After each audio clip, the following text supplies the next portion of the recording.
مرد عورت سے، عالم جاہل سے، نیک غافل، پڑھا ہوا ان پڑھ، اللہ تعالیٰ روزانہ ہر نماز کی ہر رکعت میں ہر بندے بندی سے ایک اعتراف کرواتا ہے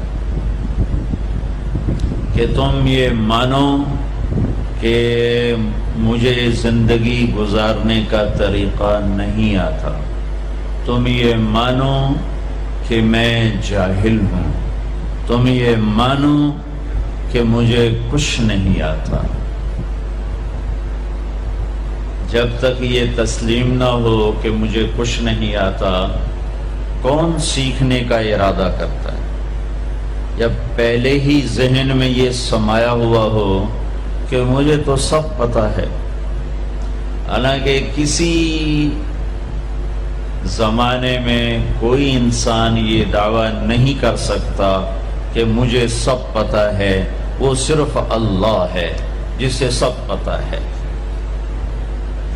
کہ یہ دعویٰ وہ کر سکتا ہے جو پیدا نہ ہوا ہو، یہ دعویٰ وہ کر سکتا ہے جس سے پہلے کوئی نہ ہو، یہ دعویٰ وہ کر سکتا ہے جس کے بعد کوئی نہ ہو، یہ دعویٰ وہ کر سکتا ہے جس کے اوپر کوئی نہ ہو، یہ دعویٰ وہ کر سکتا ہے جس سے چھپا ہوا کوئی نہ ہو، تو وہ صرف ایک اکیلا اللہ ہے۔ اور اللہ اس کو یوں بیان کرتا ہے، سبح للہ ما فی السماوات والارض وہو العزیز الحکیم۔ ڈیفنس والے میری تسبیح پڑھے نہ پڑھیں، کل کائنات تیرے اللہ کی تسبیح، وہ عزت اور حکمت والا ہے۔ کیسی عزت ہے، کیسی حکمت ہے، لہو ملک السماوات والارض، زمین آسمان کا اکیلا بادشاہ، اتنی عزت والا ہے۔ کیسی حکمت ہے کہ اتنے بڑے نظام کو چلاتے ہوئے نہ تھکتا ہے، نہ اونگتا ہے، اور نہ کوئی غلط فیصلہ کرتا ہے۔ کام زیادہ بڑھ گیا اور کوے کے انڈے سے کتا نکل آیا اور اللہ سوری کرنے لگا، بھائی میرے بندو معاف کرنا، ذرا ٹینشن بڑھ گئی تھی، کام زیادہ ہو گیا تو پتہ نہیں چلا، تو وہ کنویں کوے کے انڈے سے کبوتر نکل آیا، کتا، ایسے میں مثال دے رہا ہوں۔ تو میرا رب بھول سے پاک ہے، غفلت سے پاک ہے۔ کتنا اندھیرا چھایا ہوا ہے، لا يعزب عن ربک من مثقال ذرہ، کا ایک ذرے کے برابر کوئی شے تیرے رب کی آنکھوں سے چھپی ہوئی نہیں ہے۔ مجھے تو پیچھے بیٹھے ہوئے نظر نہیں آ رہا، اور میرا رب کہتا ہے لا يعزب عن ربک من مثقال ذرہ، کیسی حکمتوں والا ہوں، کیسی عزت والا ہوں، اتنا بڑا ملک میری ملک ہے اور مجھے ساری مخلوق کا پتہ ہے۔ تم تو اپنے بندے نہیں گن سکتے، تیرے رب نے تو چیونٹیوں کو بھی گن رکھا ہے۔ تم تو اپنی چیزوں کا وزن نہیں کر سکتے، تیرے رب نے پہاڑوں کو تول کے رکھا ہے، سمندروں کے پانی کو تول کے رکھا ہے، اور دریاؤں کی موجوں کو ناپ کے رکھا ہے۔ اور مجھے نہیں پتا راستہ کیا ہے، مجھے چلا بتا نہیں، چلا اور چلا نہیں، ہاتھ پکڑ کے پہنچا۔ قرآن میں یہ دو طرح ہے، اللہ تعالیٰ اپنے نبی کے بارے میں فرماتا ہے وَإِنَّكَ لَتَهْدِي إِلَىٰ صِرَاطٍ مُسْتَقِيمٍ، اے میرے حبیب آپ بھی سیدھے راستے کی رہنمائی فرماتے ہیں۔ وہاں لفظ ہے الہ، اور اللہ تعالیٰ اپنے بارے میں ہم سے کہہ رہا ہے کہو اہدنا الصراط المستقیم۔ الہ کے بغیر، الہ کے ساتھ اور الہ کے بغیر کیا فرق ہے؟ ایک نوجوان آ رہا ہے کہ جی میں نے عقیل ڈیڈی صاحب کے گھر جانا ہے، آج وہاں بیان ہے، کوئی مجھے راستہ بتا دو، تو کہے گا یہ کون سا خیابان ہے؟ وہ کہے گا حافظ خیابان ہے اور فلاں روڈ ہے اور فلاں مکان ہے اور ادھر ایک سگنل ہے، آگے آپ کو رش ملے گا گاڑیوں کا، تو سمجھنا کہ وہ بیان ہے۔ یہ ہے الہ۔ جی مجھے ذرا بتائیے، تو آپ کو یوں بتاتا ہے، یوں جائیں یوں جائیں یوں جائیں یوں جائیں۔ اس کو کہتے ہیں اہدنا الی صراط مستقیم۔ الہ کہ وہ صرف آپ کو بتا دیتا ہے کہ جی آپ ادھر چلے جائیں ادھر چلے جائیں۔ تو میں قربان جاؤں، میرا رب کہتا ہے نہیں نہیں یہ نہ مجھ سے مانگو، اگر میں نے تمہیں یوں یوں کر کے بتایا تو تم ویسے ہی بھٹکے ہوئے ہو اور ہی بھٹک جاؤ گے، تو اللہ تعالیٰ کہتا ہے یوں مانگو یا اللہ۔ اس کی دوسری مثال، چونکہ زندگی سفروں میں گزری تو کئی دفعہ تو کسی نے بتایا تو پتہ چل جاتا تھا دوسرے ملکوں میں کہ یوں جائیں یوں جائیں، کبھی ایسا ہوتا تھا نہیں پتہ چلتا تو ہم اس کی محنت کرتے آپ ہمارے ساتھ بیٹھ جائیں، ہمیں ذرا وہاں تک پہنچا دیں، تو کوئی رحم دل بیٹھ جاتا تھا اور ہمیں وہ جا کے وہاں تک پہنچا دیتا تھا، کبھی کبھی کوئی معذرت بھی کر دیتا تھا۔ تو اہدنا الصراط المستقیم، اہدنا الی صراط مستقیم کا فرق بتا رہا ہوں۔ الہ کا مطلب میں نے بتا دیا کہ صرف میں آپ کو راستہ بتا دوں، آپ مجھے راستہ بتا دیں۔ جب آپ مجھے راستہ بتا دیں میں کہتا ہوں بھائی صاحب مہربانی کرو مجھے نہیں سمجھ میں آیا کہ یہ کدھر کا آپ پتہ بتا رہے ہو، آپ ایسا مہربانی کرو آپ میری گاڑی میں بیٹھ جاؤ اور مجھے وہاں تک پہنچا دو۔ کہتا ہے اچھا جی ٹھیک ہے آپ، کہ میں ساتھ بیٹھتا ہوں۔ وہ اب گاڑی میں بیٹھتا ہے اور چلاتے چلاتے چلاتے چلاتے چلاتے یہاں دروازے تک اتارتا ہے۔ میں کہتا ہوں عقیل صاحب کون ہے؟ تو وہ کہتا ہے جو سب سے موٹا ہوگا وہ عقیل صاحب ہوگا۔ ایسے ہی ایک لطیفہ لگا دیا۔ ویسے مسلمان کو موٹا نہیں ہونا چاہیے، پتلا ہونا چاہیے۔ ایک مسلمان کا پیٹ صحابی کا بڑا باہر نکلا تھا، تو آپ نے یوں انگلی اس کے پیٹ پر ماری، یوں کہ اگر یہ یہاں نہ ہوتی تو کتنا اچھا ہوتا، لو کان ھذا فی غیر ھذا، یہ چربی یہاں نہ ہوتی تو کتنا اچھا ہوتا۔ کہ کئی آدمی ہیں جن کا پیٹ دائیں جاتا ہے وہ بائیں جاتے ہیں، وہ دائیں جاتے ہیں پیٹ بائیں جاتا ہے، وہ ہنستے ہیں تو منہ سے نہیں ہنستے پیٹ سے ہنستے ہیں۔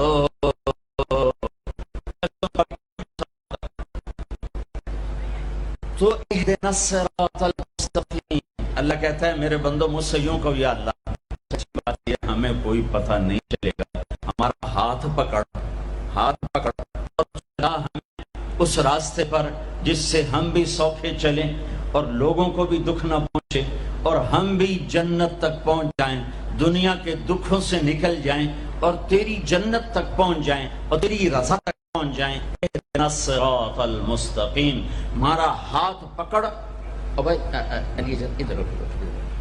ہمارا ہاتھ پکڑ اور ہمیں ہاتھ پکڑ کے منزل تک پہنچا۔ یہ ہے اہدنا الصراط المستقیم، یہ سورۃ فاتحہ ہے، یہ سورۃ فاتحہ ہے۔ میرے نبی نے فرمایا اللہ تعالیٰ نے پوری تورات کے بدلے میں مجھے سورۃ فاتحہ دی تھی، 7 آیات پوری تورات سب سے بڑی کتاب تھی جو اتاری گئی، اس کے بدلے میں سورۃ فاتحہ، اور انجیل کے بدلے میں سورۃ مائدہ دے دی گئی، اور زبور کے بدلے میں حامیم دے دی گئی۔ حامیم کی 7 صورتیں، 9 صورتوں میں ساری آسمانی کی، اور کتنا بھرپور لفظ ہے اللہ، خدا فارسی کا لفظ ہے، اللہ کا ترجمہ نہیں۔ میں یہ نہیں کہتا ہوں کہ غلط ہے غلط ہے، وہ نہیں کہتا ہوں ورنہ کتنے فتوے لگ جائیں گے میرے اوپر۔ صحیح ہے، ٹھیک ہے ٹھیک ہے ٹھیک ہے ٹھیک ہو، جاگ کے سننا، کسی جاگ کے سننا، کوئی عالم بیٹھا ہو تو جاگ کے سنیں، ٹھیک ہے کہنا ٹھیک ہے۔ ایک اور کہہ رہا ہوں اللہ کا پورا ترجمہ نہیں ہے۔ مجھے علم تو آتا نہیں، عربی سے عشق کیا میں نے اور عربی سے میں نے دل لگایا، تو میں اللہ کے فضل سے پوری بصیرت سے کہہ رہا ہوں خدا اللہ کا ترجمہ نہیں ہے، گاڈ اللہ کا ترجمہ نہیں ہے، بھگوان اللہ کا ترجمہ نہیں ہے، ایشور اللہ کا ترجمہ نہیں ہے، اور دیوتا اللہ کا ترجمہ نہیں ہے، یزداں اللہ کا ترجمہ نہیں ہے۔ اللہ صرف اللہ ہی سے ادا ہوتا ہے، اللہ صرف اللہ ہی سے ادا ہوتا ہے۔ اللہ کہا کرو، خدا نہ کہا کرو۔ ناجائز جائز کی بات نہیں کہہ رہا ہوں، یہ کہہ رہا ہوں کہ جب تم اللہ کہتے ہو تو کائنات کا سب سے میٹھا نام اللہ ہے، سب سے زیادہ جلووں سے بھرا ہوا نام اللہ ہے۔ اللہ لا الہ الا ہو الحی القیوم لا تأخذه سنة ولا نوم له ما في السماوات وما في الارض۔ پیچھے بچ گیا لہو، اب اور ڈولنا چاہیے تو قرآن نے کہا لہو ما فی السماوات وما فی الارض۔ اب پہلا الف لام باقی رکھ کے آخری لام کو ہٹا دیا تو بن گیا الہ، تو قرآن نے کہا وَهُوَ الَّذِي فِي السَّمَاءِ إِلَٰهٌ وَفِي الْأَرْضِ إِلَٰهٌ۔ اور اب سب سے عجب بات، الف ہٹایا، لام ہٹایا، دوسرا لام ہٹایا، ہا کی پیش کی آواز باقی رکھی، ہو، تو قرآن نے کہا اللہ لا الہ الا ہو، اور قرآن نے کہا هو اللہ الذی لا الہ الا ہو، تو ہو بھی اللہ، لہو بھی اللہ، الہ بھی اللہ، للہ بھی اللہ، اور اللہ تو اللہ ہی ہے۔ اللہ کہا کہو، اللہ کہا کرو۔ تو اللہ نے ہم سے مانگا، کہو، ہم سے اقرا کہو کیا؟ اہدنا الصراط المستقیم، یا اللہ ہمیں نہیں سیدھے راستے پہ چلنا آتا، ہمارا ہاتھ پکڑ، صرف بتا نہیں، ہاتھ پکڑ کے چلا، اور ایسے چلا کہ دنیا بھی سکھی ہو، آخرت بھی سکھی ہو۔ اس کے لیے اللہ نے دو انتظام کیے، دو نور اتارے، اس کے لیے اللہ نے دو نور اتارے کہ کائنات کے اندھیروں کو دور کرنے کے لیے دو نور ہیں، دل کے اندھیروں کو دور کرنے کے لیے دو نور ہیں، کائنات کے اندھیروں کو دور کرنے کے لیے ایک سورج کا نور ہے اور ایک چاند کا نور ہے، ایک سورج کا نور ہے، ایک چاند کا نور ہے۔ یہاں تو چاند بڑا مدھم نظر آتا ہے، جب برفانی علاقوں میں چلتے ہیں اور رات ہوتی ہے چاندنی تو یوں لگتا ہے جیسے آب و تاب سے سورج چمک رہا ہے۔ تو اللہ نے کائناتی اندھیروں کو دور کرنے کے لیے دو نور بنائے، ایک سورج کا، ایک چاند کا۔ میرے رب نے دل کے اندھیروں کو دور کرنے کے لیے اور اللہ کے ہاتھوں میں ہاتھ پکڑانے کے لیے اور جنت کے دروازے تک پہنچنے کے لیے اور پوری دنیا کو امن کا گہوارہ بنانے کے لیے دو نور اتارے۔ ایک نور ہے قد جاءکم من اللہ نور، ایک نور ہے محمد مصطفیٰ صلی اللہ علیہ وسلم کی ذات کا اور آپ کی نبوت کا، اور دوسرا نور ہے قرآن، واتبعوا النور الذی انزل معاہ، اور یہ وہ نور ہے جو تمہارے گھروں میں موجود ہے۔ یہ دو نور اپنے سینے میں اتار لو تو یوں سمجھو کہ تم نے اللہ کے ہاتھوں میں ہاتھ دے دیا۔ اب چونکہ اللہ زمین پہ نہیں اتر سکتا تو اس نے اپنے اور اپنے بندوں کے درمیان جناب رسول اللہ صلی اللہ علیہ وسلم کو واسطہ بنایا کہ یہ میرا حبیب ہے، اس کے ہاتھوں میں ہاتھ دینا ایسا ہی ہے جیسے اللہ کے ہاتھوں میں ہاتھ دے دیا۔ ید اللہ فوق ایدیہم، ید اللہ ان الذین یبایعونک انما یبایعون اللہ۔ اللہ اکبر۔ یہ مطلب میں ایسے ہی ہوائی بات نہیں کر رہا ہوں، میرے اللہ نے فرمایا کہ میرے محبوب جو تیرے ہاتھوں میں ہاتھ دے رہے ہیں وہ تیرے ہاتھوں میں نہیں دے رہے، وہ تیرے رب کے ہاتھوں میں ہاتھ دے رہے ہیں۔ اپنے ہاتھ چھڑا لو، چھڑا لو ہر رسم و رواج سے، ہر تہذیب و ثقافت سے، ہر ترجیحات سے اپنے ہاتھ چھڑا لو اور محمد مصطفیٰ صلی اللہ علیہ وسلم کے گجروں سے اپنے ہاتھوں کو سجا لو، آپ کے سہروں سے اپنے چہرے کو سجا لو، آپ کی زندگی کو گلے کا ہار بنا لو، آپ کی پابندیوں کو اپنی پاؤں کی بیڑیاں بنا لو، گلے کا توق بنا لو، ہاتھوں کی ہتھ کڑی بنا لو، تو میرے رب کی قسم دنیا میں جنت دیکھو گے۔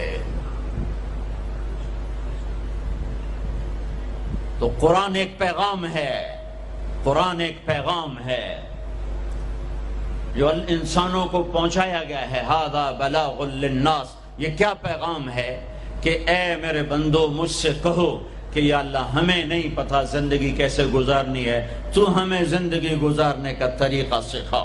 تو پھر میرے رب نے ایک طرف سے اپنے نبی کو بھیجا، دوسری طرف سے قرآن کو بھیجا، قرآن کی زیر زبر کو بھی محفوظ رکھا۔ یہودیوں نے کچھ عرصے کے بعد تورات تبدیل کر دی، عیسائیوں نے عیسیٰ علیہ السلام کے 50 سال کے بعد انجیل کو، بائبل کو تبدیل کر دیا، اور آج نہ بائبل اپنی اصلی زبان میں ہے، نہ تورات اپنی اصلی زبان میں ہے، جو میرے حبیب پر کلام اترا وہ اپنی اصلی زبان میں ہے، اسی زیر و زبر کے ساتھ ہے۔ اور میرے حبیب کی زندگی اگرچہ ہمارے اور ان کے درمیان 14 صدی حائل ہیں، لیکن اللہ کی قسم وہ آج بھی اپنی تمام برکات کے ساتھ اسی طرح ہیں جیسے پہلی صدی کا زمانہ ہو، اور جیسے